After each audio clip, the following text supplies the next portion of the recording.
নমস্কার বন্ধুরা, village wild recipe চ্যানেলে আপনাদেরকে স্বাগত।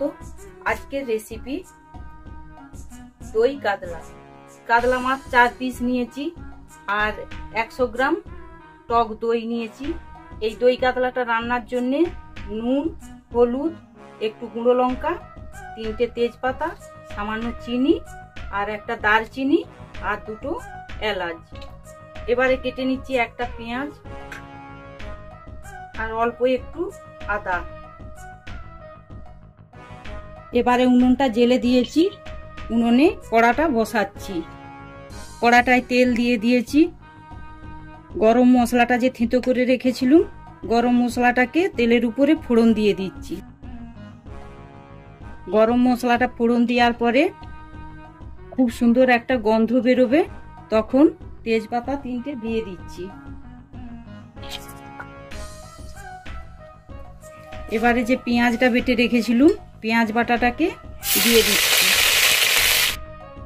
পরিমাণ মতো একটু হলুদ দিচ্ছি আর লঙ্কা দিচ্ছি অল্প একটু, আর সামান্য একটু নুন দিচ্ছি। মশলাটা অনেকটা নাড়া হয়ে গেছে। এবারে 4 পিস যে কাতলা মাছ নিয়েছি, এই কাতলা মাছটায় অল্প একটু হলুদ মাখিয়ে দিচ্ছি।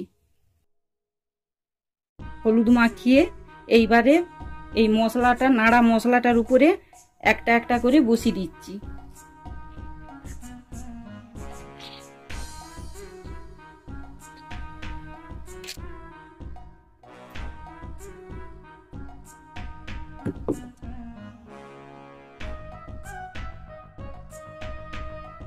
এই যে 100 গ্রাম টক দই নিয়েছি, এবার এই টক দইটায় অল্প একটু জল দিয়ে দিচ্ছি। এবার এই জলের সঙ্গে পরিমাণ মতো একটু চিনি দিচ্ছি, দিয়ে ভালো করে এইটাকে, টক দইটাকে ফেটে নিচ্ছি। এবারে মাছের উপরে এই টক দইটাকে ঢেলে দিচ্ছি।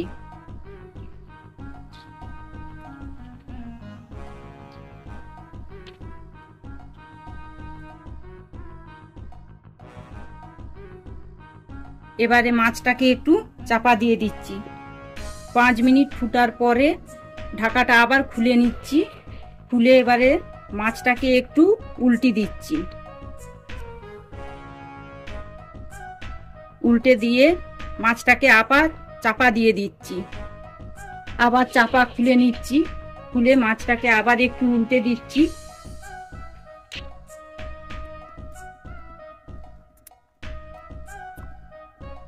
এবারে উনুনের আঁচটা কমিয়ে দিয়ে আরো কিছুক্ষণ মাছটাকে চাপা দিয়ে উনুনে বসিয়ে রাখবো।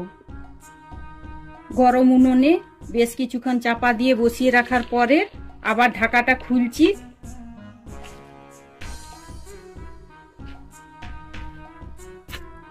দই কাতলাটা রান্না হয়ে গেছে।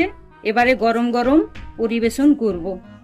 এই রকম আরো বিভিন্ন ধরনের রেসিপি দেখতে চাইলে ভিলেজ ওয়াইল্ড রেসিপি চ্যানেলটিকে সাবস্ক্রাইব করুন, লাইক করুন, শেয়ার করুন। ধন্যবাদ।